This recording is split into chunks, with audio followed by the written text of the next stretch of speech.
பதின்ம வயது வந்து ரொம்ப பிரத்யேகமான வயது.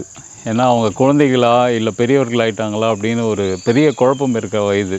அப்போ அவர்களுடைய நெறைய சந்தேகங்கள் வந்து இந்த வயசுல வந்துட்டே இருக்கும். தன்னுடைய உடல் பற்றின சந்தேகங்கள், தன்னுடைய எதிர்பாலினத்தினரோட எப்படி பழகுவது அப்படின்ற ஒரு சந்தேகம்லாம் இருக்கு.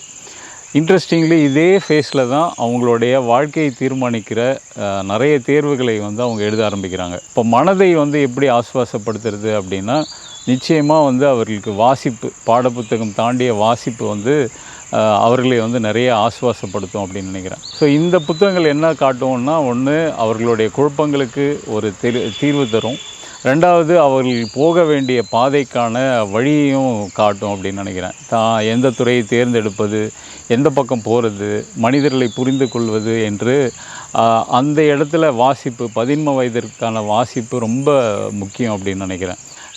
இன்னும் அவங்களுக்கு கைக்குள்ள ஒரு தொழில்நுட்பத்தை வந்து வச்சுட்ருக்காங்க. அது எல்லாத்தையும் கைக்கொள்வது, அந்த கைக்கொண்டு உலகை அளப்பது அல்லது உலகத்தோட ஆழத்தை அறிந்து கொள்வது ரொம்ப பிரதானம்னு நினைக்கிறேன்.